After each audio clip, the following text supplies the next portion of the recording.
दोस्तों प्रणाम। एक बार फिर से आप सभी देशवासियों का हम तहे दिल से स्वागत करते हैं। भरोसा करते हैं कि चैनल से पढ़ने वाले वीडियोस को आप पूरा सुनेंगे और अंत तक सुनने के बाद अपनी प्रतिक्रिया हमें कमेंट में ज़रूर देंगे।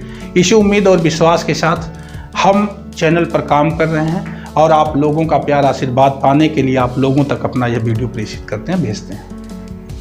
दिल की अनंत गहराइयों से पूरा वीडियो सुनने के लिए आपका पहले ही हम स्वागत कर देते हैं।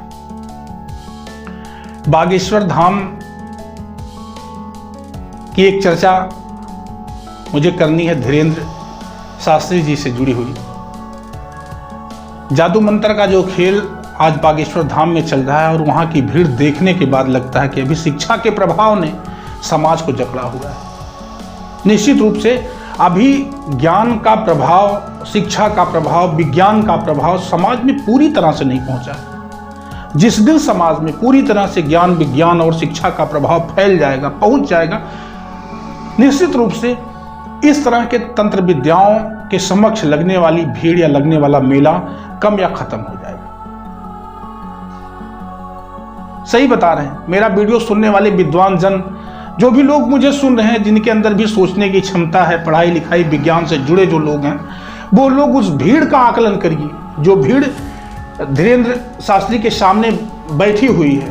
बागेश्वर धाम के सामने जो भीड़ बैठी है, उस भीड़ को देखिए और देखने के बाद बाबा के क्रियाकलापों का सही ढंग से आकलन करिए।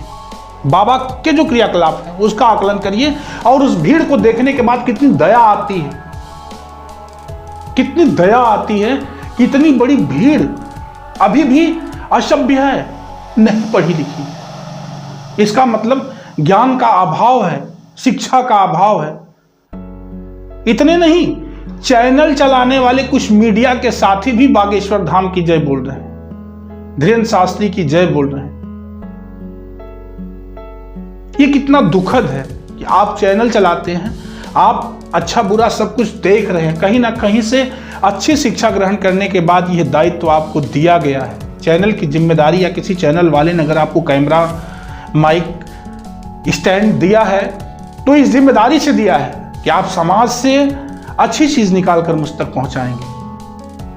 धूर्तता नहीं परोसेंगे लोगों तक, लेकिन आप भी उस धूर्तता के शिकार हुए। बाबा बागेश्वर धाम की धूर्तता के आप शिकार हो गए, आपकी शिक्षा भी नतमस्तक हो गई उनके सामने। चैनल वाले भैया को मैंने देखा कि उन्होंने चिल्ला करके कहा बागेश्वर धाम बाबा या जो भी है जय। तो क्यों? क्या बाबा ने उनका माइंड वॉश किया? निश्चित रूप से इस तरह ये भी माइंड वॉश भी एक कला है और बाबा ये पढ़ाई पढ़े हैं, ब्रेन वॉश करने की एक कला है। तो माइंड वॉश करना बाबा जानते हैं, लेकिन इसमें भी टिप्पणी होनी चाहिए। वो चमत्कार नहीं है, वो माइंड वॉश है, वो ब्रेन वॉश है। कायदे से आपके दिमाग की धुलाई करके पुनः अपनी बातों को घुसेड़ देना या जैसा चाहना वैसा आपसे करवा लेना, कहलवा लेना, ये भी विज्ञान का एक अंश है या पढ़ाई का एक अंश है। जैसे ज्योतिष, ऐसा मैं अगर बतियाता हूं, मैं कहता हूं, देखिए सुहानी शाह ने खुलेआम तमाम टीवी चैनलों से उन्होंने बताया, ये नहीं बताया कि ये कैसे होता है, क्योंकि स्पष्ट उस लड़की ने कहा कि ये मेरा बिजनेस है और तमाम जादूगरों की कलाओं को मार देना होगा, मेरा इसका खुलासा करना। इसलिए उसने ये नहीं बताया कि ये कैसे किया जाता है, लेकिन उसने ये बताया कि ये एक कला है, ये एक पढ़ाई है। और बाबा बागेश्वर धाम के जो संत महंत हैं वो भी इसी कला को पढ़ करके वहां बैठे हैं, लेकिन लोगों को वहां बाबा का चमत्कार बता करके किस तरह से लोगों को बरगला रहे हैं, किस तरह मैं तो ये नहीं कहूँगा धनुगाही कर रहे हैं, लेकिन निश्चित रूप से जहां भीड़ आती है, जहां मेला लगता है, वहां कितना धन इन्वेस्ट होता है, कितना पैसा खर्च होता है, इसका भी आकलन आप लोग कर सकते हैं। ऐसे बाबा का समर्थन करने वाले कुछ चैनल पे, हमारे चैनल चलाने वाले लोकल साथी भी हैं, कुछ बिरहा जगत के लोग। मैं तो कहूँगा कि देखिए, अवध बिहारी मितवा गुरु जी को मैं प्रणाम करता हूँ।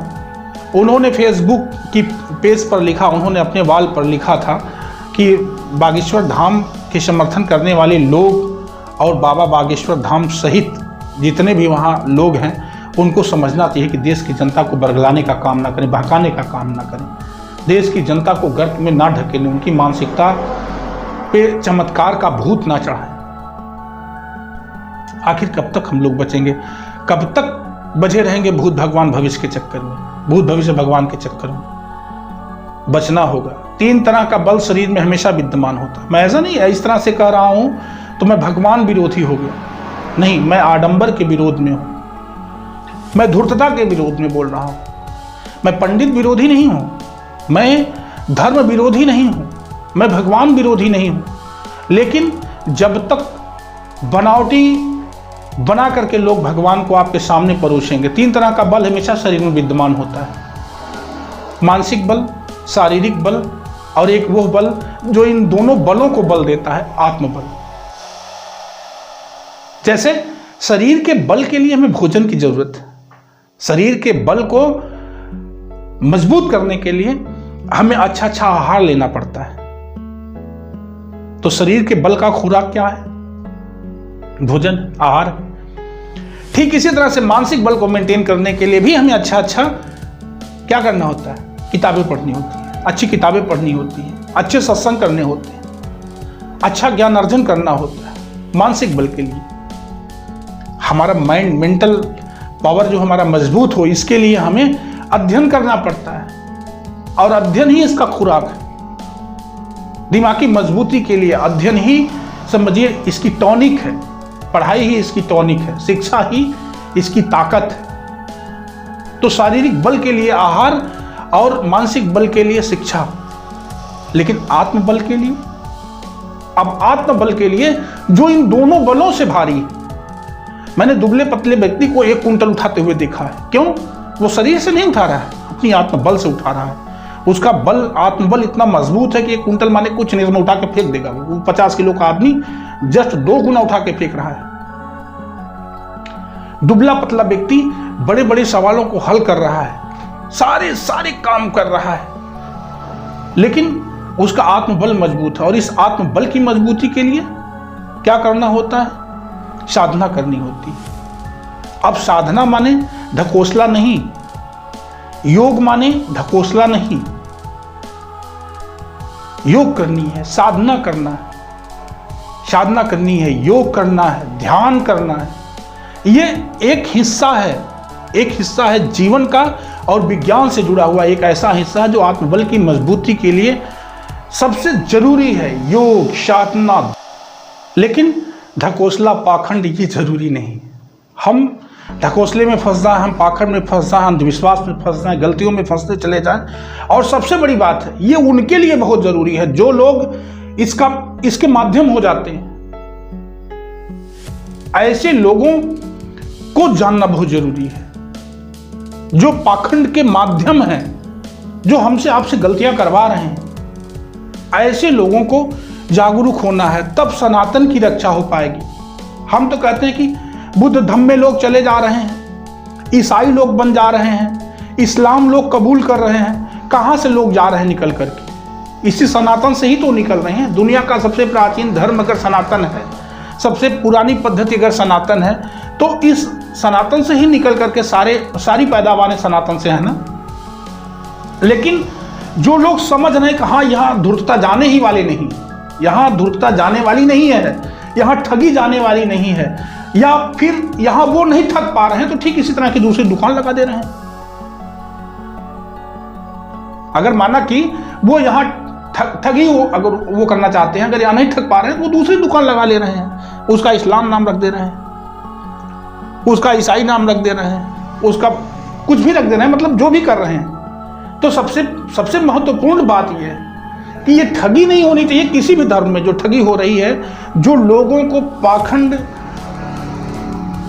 माध्यम बनकर के पाखंड में घुसेड़ा जा रहा है, वो माध्यम खुद समझे कि गलत क्या सही क्या है।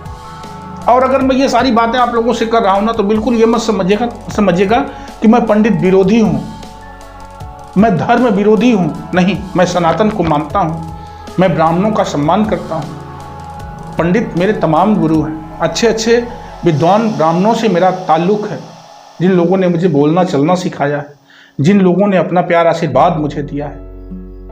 मैं इसलिए कहता हूं, अवध बिहारी मितवा गुरु जी को मैंने देखा परसों नरसों जो है फेसबुक पर उन्होंने लगाया था कि बागेश्वर धाम वाले बाबा ये जनता के साथ अन्याय कर रहे हैं। शिवानी शाह को आपने देखा, कितनी ही समझदारी से उसने समझाया इस बात को, कितना साफ समझाया कि ये है क्या चीज, कैसे है। इसके बावजूद वो मेला, वो भीड़ देख करके मुझे तरस आती, दया आती उस भीड़ पर कि जहाँ ऐसे लोग हैं, देश इस तरह से अभी भी समझ रहा है, ऐसे में कम से कम अपना सेंस लगा करके जो पढ़े लिखे बुद्धिजीवी लोग हैं, जो बाबा जैसे विद्वान लोग हैं, अपनी जानकारी का इस्तेमाल चमत्कार बता करके ना करें। कम से कम समाज में, ठीक है आप उस जानकारी से कमाएं, आपको कोई रोक नहीं रहा है, लेकिन इस तरह से जनता को अंधविश्वास में ना ढकेलो, उसे मूर्ख ना बनाओ।